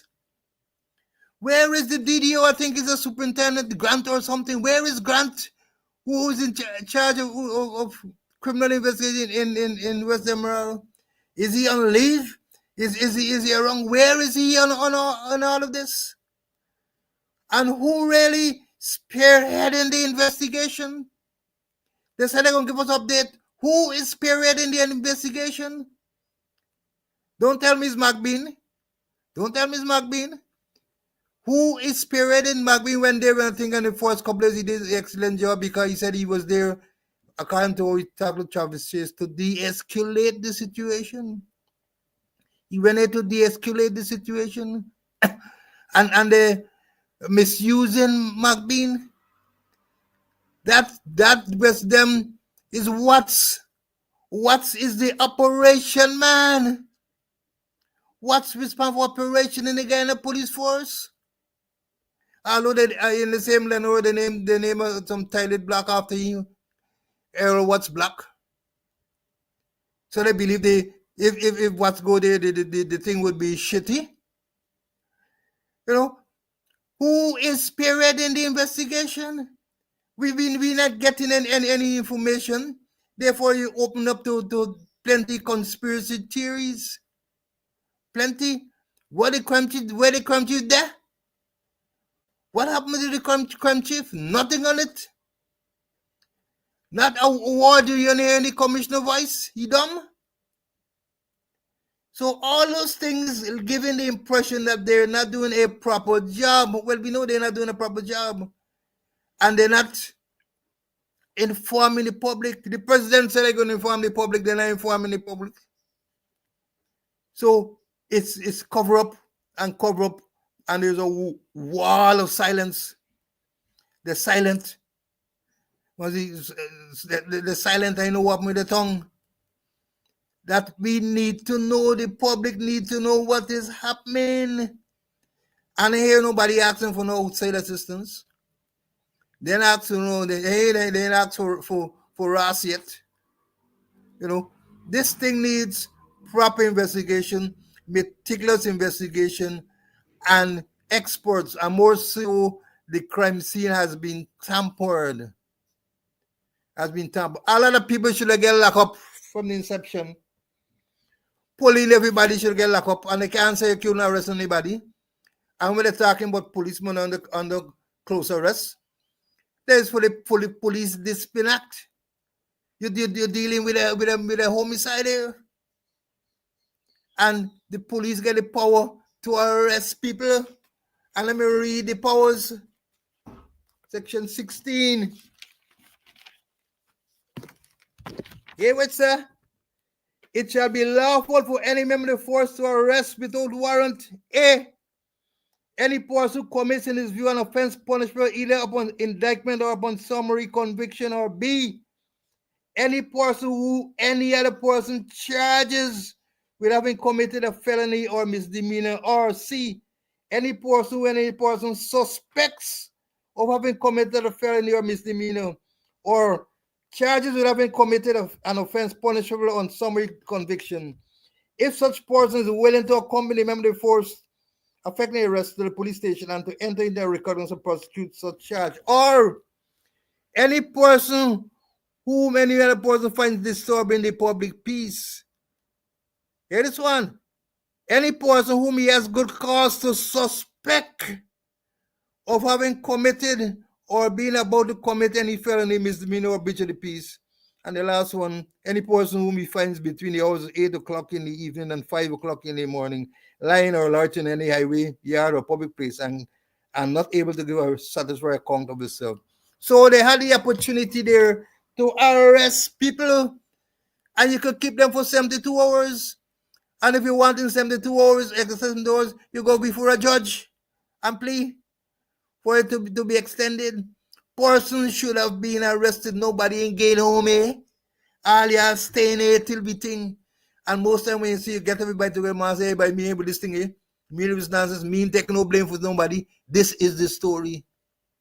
And I'm really impressed with the father, you know, because he said it was his gut feelings that his daughter in the in the hotel. His gut feelings, you know, and sometimes you gotta walk with your gut feelings.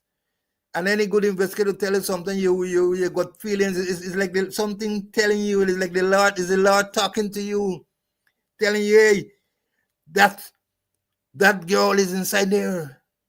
And sometimes we don't listen to the detriment. And investigators tell us sometimes you're on the road or you're at dead end for investigation, and somebody say, go and search John Jones' place. And there's your breakthrough. Or you see a vehicle coming and something say, hey, go and stop the vehicle and search it. And that is your breakthrough. Or even personally, you know, sometimes you might be, and I'll be a bit funny here, sometimes you might be hustling a girl and something tell you, hey, the girl going to smart me, you know, or she going to get me money and rip me off and go along she way. And you live to regret it. Says, by, if they follow my mind, if they listen to what my mind tell me, if they listen to me gut feelings, that couldn't happen. So there are times sometimes they call it the intuition, that something coming to you and it coming from the Lord. Walk with your gut feelings. The man, the father, who walk with his gut feelings and he stay there and he stay there and he stay there, and the body just appear out of nowhere. You know, so the investigation has got to be intensive and it's got to be meticulous. And the place, as far as it comes to know, should have been or got to be a crime scene. And they never did that. And we said with modern science, with the right investigators, even in that rubble, they are likely to find evidence of the crime, even in that rubble. But then you said, Mr. Conway, you said an interesting thing, that what is the man in charge of operations? I recall as a little boy when they give you castor oil and time for drink, what's happened? You get operation, they give you castor oil. You grow up with them old people that buy that thing there with Canyon Crow, Bush, and all sort of thing, and give a drink, especially when it was coming to the end of the August holidays. They give a thing for drink, you get operations. And is that was the type of operation this man is. But you're right. He's in charge of operations. You got the commissioner. Linden, the president went there.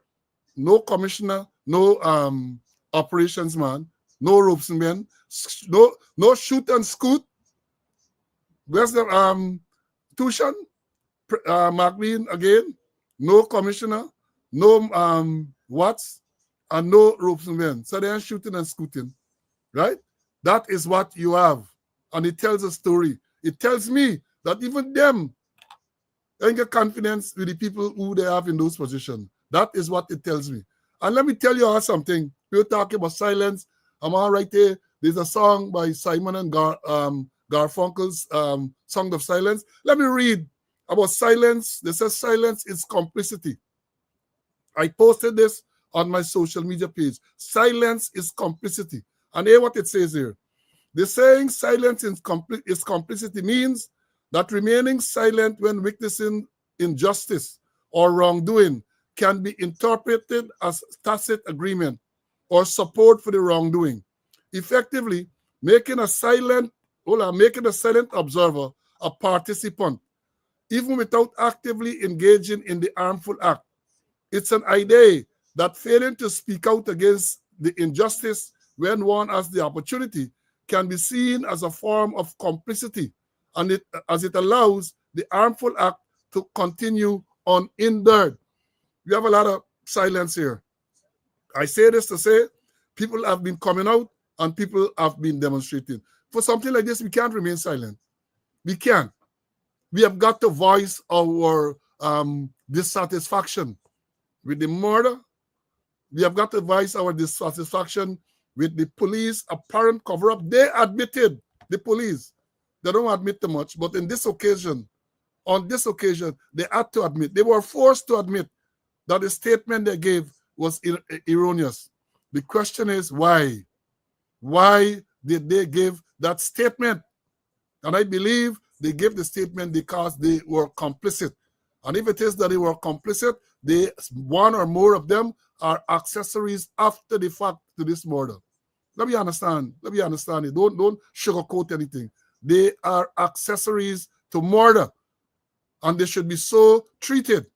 That man got on administrative leave and all sort of crap. Administrative leave. The policemen under close arrest. Close arrest. What are they there for? What are you being what are they being investigated for? What?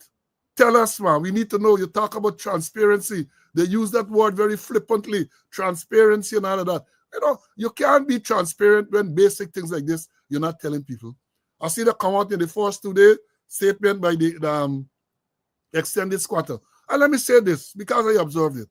And it tells a story. Both statements that I saw issued by the police in relation to this matter, all carrying the extended squatter picture. It's an ego thing. So they're issuing an official statement, and the police official statement has the photograph of the commissioner. Why? Why? Why do you have the photograph of the commissioner? Has he instructed you to do that? If you observe these things, you're going to make mention of it. They're going to vex. I don't care one hoot if they vex. Right? Now, let me say this. This man who was arrested, the man has threatened legal action. They arrest the man all day from 6 o'clock till 6 o'clock. Even when the body was found, they kept him there as a suspect in abduction. The body is found at the very hotel where the girl went missing. And they kept that man in custody till the after. I agree with you. Sue. Another sue with the bribery allegation against the vice president. This is a legal law. Sue them. I agree that they should be sued. Right? Then, you know, as I've said again, you have to spare a thought for the many professional policemen that you have. Because unfortunately, when things like this happen, people say police and everybody is painted with this brush. But I am telling you, because I know they have some very competent, professional, honest policemen in the force. There might not be many, but they have them. But everybody, so you have to spare a thought for those people. I can imagine having to go to work at a time like this. Everything you hear about the police is something negative. This got to be very devastating to some people. I guess they got to the stage where they didn't even want to go to work. Right? It's a shame. You don't want to go to work. Some of them must even wearing uniform because you don't want to be associated with the force. Maybe they don't have the wherewithal now to leave. Right? But let me tell you this. Let us jump around and talk about offer the policemen with, let me say, 10 years service and more, the opportunity to withdraw with whatever benefits they're entitled to and see what can happen. Offer them. As you like to say how the people are there and the police people are motivated, tell them, if you get 10 years or more service and you want to withdraw, we're going to allow you to withdraw with full benefits. Empty classroom, all them gone. It got to the stage now where even when people reach 33 and 3rd year service and ask for early retirement, or they reach the age of 50 and ask for early retirement, they're not allowing it. They are not allowing it. Again, I have to say, I'm sorry for those ranks. I am sorry for them, right? Now, let me say this too. Now, let me say this is the very, well, everything that we said is important, but this is even more important. I have seen over the past couple of days all kind of statements. I've even listened to a voice recording of a young lady claiming she was at the hotel and she heard scream and her boyfriend looked through some window and he took some video of this girl being dragged by her feet. We have got to be extremely careful with all of these things that are going to be circulating on social media. I deliberately took a decision not to play that thing because I don't want to be accused of propagating falsehood. There is something I saw last night of somebody writing now, he was there at the hotel and he saw what happened. The police get $20 million and he get a $1 million, not to talk. Conrad, be very, very careful, students, with these things. Take them with a pinch of salt. Take them with a pinch of salt. And please, please, do not go about sharing these things while, because that is what I want. That is what I want. to spread all sort of misinformation and rumors. So you have got to be more discerning than that. Don't share these things while. People sending them to me, I see them, I deleting some of them immediately because you can recognize almost immediately that they are false. Almost immediately, you can recognize that these things are false. Propaganda, Guided Daily News, Newsroom, and all them, they at work. They're going to come out in the full force with the propaganda. Be extremely careful. Now, I had some other things to show, but we're going to come again. We're going to come again because I understand, I saw the president making a statement about the people blocking roads and so on. That is illegal. They will permit demonstration, but blocking road and so on is not legal.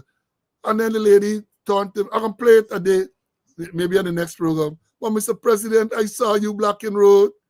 I saw that he wanted to get into exchange. Imagine the president wanted to get into exchange. Me, I blocking. Yes, I saw you blocking road. You were a scrape. You were a thug. And then people talking about respect for the president and all sort of crap. What respect? What respect? Respect is something that is earned. Y'all remember this? Let me show you all this. Let me show you all this one. They talk about respect. You remember this? This is Agile and his PPP quads in Pegasus.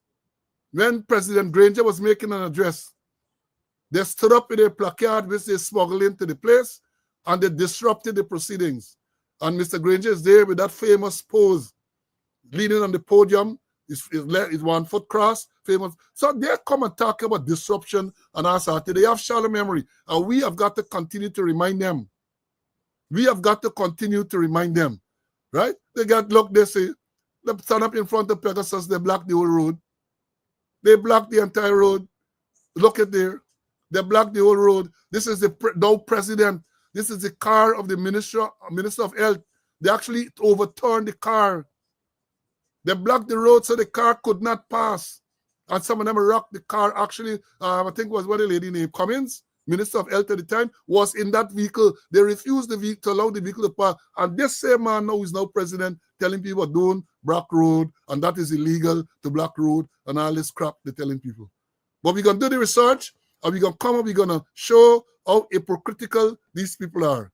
Jack Dio talking, don't make this thing political. And yet still, they're blaming it on the opposition and his opposition calling out people. Let me say this. A lot of these things that we saw are spontaneous. So is the opposition call out the people in Queens? In an area, I saw people call out candlelight vigil. They have tonight, I think at sometime 6 o'clock or something, candlelight vigil in Church Avenue in Brooklyn, New York. I saw people calling out people in London, somewhere in London, for candlelight vigil on behalf of this girl. So is the opposition calling out these people? And again, we say they are the first one to say, oh, don't make it political. And they're the ones blaming the opposition. People are outraged.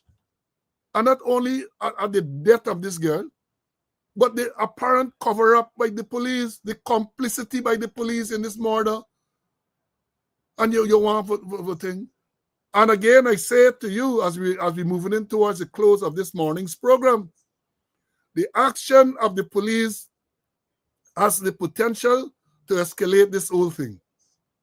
People are going to protest, and people should be allowed to protest. Roads are likely to be blocked. All you got to do as a good police, look for diversions. Look for diversions. That is what you got to do. Right? Yeah, somebody said Brixton in London. Tomorrow, there's going to be a candlelight or some form of march or protest. Yesterday, Melanie Damashana, right? Denham still. Somewhere, West Coast Bobbies. People are coming out and show their outrage.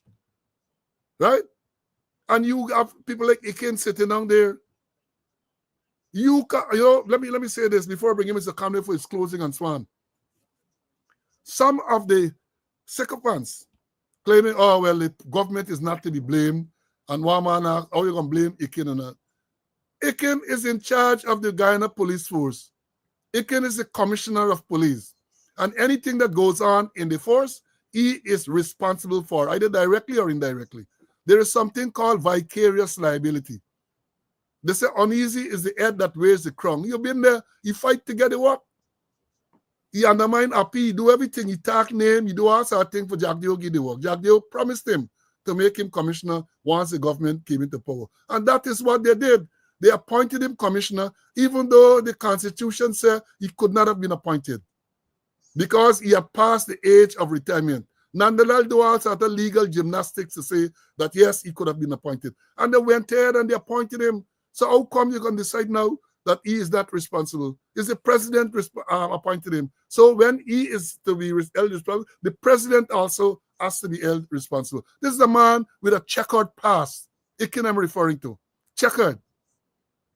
I remember, and Mr. Conway was there at the time. I had left. In 2011, they had a story with Assistant Commissioner Stephen Mirai, a calling name. And I'm going to do the research and tell you all date and time. There was a tape circulating alleging that Mirai was trying to shake down some man, some drug man for money. Right? That was a tape. He denied. He said he was setting up some operation or something like that. That is what, something to the effect. At a meeting, Green was the commissioner. At a meeting at the police headquarters, Green sought to upbraid Mirai or to mention anything. And Mirai turned out. I hear Mirai, Scotty was there. So you're talking about me, look outside the window. Your personal assistant. And they're driving drug man car into the police compound. The cars that they are driving into the compound belongs to drug men. And a drug man and a drug woman, something like that. And he invited Green, said, look to the window of the vehicle there. When Ikin was confronted, he admitted to be driving the vehicle, but he said he had know that the person involved in drugs. They claim that when he was there too at the TSU, them drug men used to go and kick football in the TSU every Sunday. You all know that? Are you appointee? So what you expect?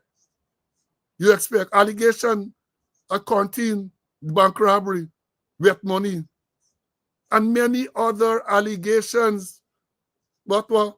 You're appointee. Appoint a man. And I made the point now, long before the appointment. I said Ikin was not qualified to be commissioner, either academically or otherwise. People who have been following me, I have said that repeatedly and I maintain that. He's not qualified academically or otherwise to be commissioner of police, and you put it there. You put it there. You know, the folks are not put it there, but you put them there. So what do you expect? Somebody there down there and he's creeping, he's shitting big. He's shitting buckets and drums. But it is your invention. You make it the commissioner. So he has to bear the brunt of he got to blame take all the thing going on. Robeson Ben, silence of the lamb. You don't hear nothing from me. Since he shoot and scoot and keep shooting and scooting, you don't hear anything over here. Nothing. Let me bring in Mr. Conway for his closing one. CC, let me hear you with your closing. The student rapped me for not giving them the therapy, so I want to get enough time so they can get the therapy. CC. All right, good. Let me just make a couple of points. The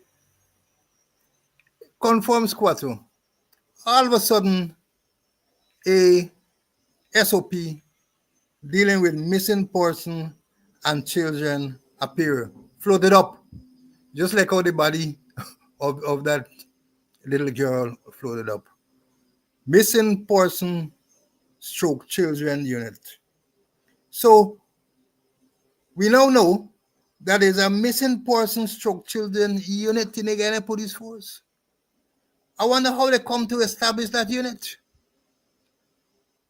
I wonder how many for the year, or how many person report we have missing person. And the same making saying that you get difficulty recruiting and retaining person, and then you're going to form a missing person children unit. And instead of missing person, I know what they put children to. Missing person is missing person. And it's riddled with irregularities and inconsistencies. Imagine a part of in that SOP, missing person got to be reported to the chief of staff, the fire chief, the director of prison. How we never name you calling them and report them thing though? Chief of staff, we got a report about missing person in my Brumo. crime chief, fire chief, we get a report. Prison chief, we get a report of missing person, and apparently the person who wrote that report, who produced that SOP, doesn't know about SOP. But they should look back at some of the SOPs that you had written. Or am I right? You wrote about attack on police headquarters, attack on police station, police action in relation to armed robberies and others. And let me give them a little idea in terms about when you're going to write a SOP. Some of the things you have to consider. I remember people like Whitaker used to write SOP to we send Whitaker to Canada to deal with SOPs and standing orders. And when he returned, we brought the thing of money and the page who interacted with us in terms of doing SOPs. And part of what I learned, I went back into my library, some of the things that I learned which I want to share. So get your pen, I'm going to tell you what you got to do. First, if you're going to do the SOP, you got to identify the process. 1. 2, define objective. 3, document step-by-step instructions. Let me repeat. Document step-by-step instructions. Include visual aids if possible. 4, consider quality and safety measures. Consider quality and safety measures. Review and validate. Implement and train. Implement and train. And regular review. And there's the 4P principle. 4Ps principle. Not the PPPC that Hicken is quite aware of and is associated with. The 4P principle I talk about purpose. That you must explain why the SOP is necessary. There's purpose. Procedure, deal with how the task is performed. People, identify who is involved and responsible. Protection, safety, and compliance means required. Let me go over. Purpose, procedure, people, protection. 4P principle that you need to consider when doing a SOP. And I say, go back to some of them things that Pastor had written. Go back to some of them. You have some idea in terms of how a SOP should be written. And in my closing, I wish to state that, hey, more financial irregularity merging between the police finance officer, between the extended squatter and Region 1. Many more. I saw some checks. I'm going to maybe let you see them later on in another episode, but more and more financial. And it's millions and millions. And it's them, as the poor person said, and it's 3 blind mice. The squatter, the finance officer, and the Region 1 man. And be still on this death of this girl, the death of a human being. And let me give you back my quote. Let me give you back what I got from the FBI. And I'm going to read it. No greater honor will ever be bestowed on an officer, or a more profound duty imposed on him than when he's entrusted with the investigation of the death of a human being. It is his duty to find the facts, regardless of color or creed, without prejudice, and let no power on earth deter him from presenting those facts to the court without regards to personality. That's what I want to leave to those investigators. That's what I want to leave with them. You're dealing with the death of a human being, an 11-year-old. You're dealing with homicide. And stop the cover-up. Stop the cover-up. Stop the cover-up. Make sure that no power on earth deter you from presenting these facts to the court without regards to personality. And there's where I close off, Paul. Thank you very much, brother. Them people get the 4Ps, you know. They get the 4P, the P in the morning, P in the midday, P in the afternoon, and P before they go to bed. It's P. P. That is what they're doing. PPPP. That is what they're doing. And in terms of your, let me get your therapy. Let's start with this one. Y'all remember this one here? This big slacker that for Prime Minister? What? Look, he in Honduras or somewhere there at an official function with Garavana. Look, the man dressed. Look, the man dressed. Damn slacker. Mark Phillips called himself Prime Minister. You remember this one here too? Let me give you all more, man. Let me get you gotta get look. Don't forget. You who are out there, if they come, we gotta shoot and scoot. And shoot good and scoot. And keep shooting and scooting until help arrives. Let me look for the next one, man. I'm looking for the next one. You got to make sure that I give you your therapy. You haven't had it last week, so I gotta give you it this time around. Here we go now again. Sit there and fabricate that. Unless you say who the person is, I can't comment on anonymous people. Okay, well, let's talk about specific individuals. What is your relationship with Mr. Su Jurong? Su? Oh, Su? My relationship? Nothing. He's a tenant in my place, yeah. And he's a good friend of yours? Yes, he is a friend of ours. He claims Sue, yes, Sue. Relationship, yes. You never heard the word before? You never heard the word relationship before? Yes. Is that what she asking you? What is your relationship? Yeah, relationship? Relationship, yes, relationship. Yes, Sue Jurong. That is what she asking you for, in case anybody come and they know what they were talking about. The allegation is that the Vice President, Barra Jagdeo, takes $500,000 US from Chinese businessmen to facilitate business in the in Guyana. And then there's another tape where he actually admits to some relationship with Sue. He said Sue is the man. Sue is the man he is the man in government. Sue handles that part of the business. That is what he said. I'm making this thing up, Sue handles that part of the business, and therefore talk to Sue. Talk to Sue. That is what he said. Talk to Sue. Look. I gotta find it here. Look. The darker you are, the lower you are on the index. The developed countries hardly ever get on this index. I don't think there's the one. Anyhow, the thing, I gotta find the thing and give it to you properly. Right? Where they walk into the living room and he entertained these people in his living room. And then tell people Sue handles that part of the business. What part of the business Sue handles? Sue's a civilian, ordinary civilian. What part of the business? I'm in government. I do things from the government here. And they're the ones who talking about corruption. They are the ones who talking about FBI coming for investigate. And again, let the FBI come, but let it investigate all these matters. Sue Gate, the death of this little girl. Why the police weren't involved in the cocaine find in Region 1. They have so many other things to investigate, and you're coming telling people a lot of nonsenseness. Look, folks, we had a long morning. Thanks for your attention. We had lots of students this today, as was to be expected. Keep following us, and we are going to come to you and bring you information when you need to get it. We are going to do all the analysis. We have so many other things that are left back.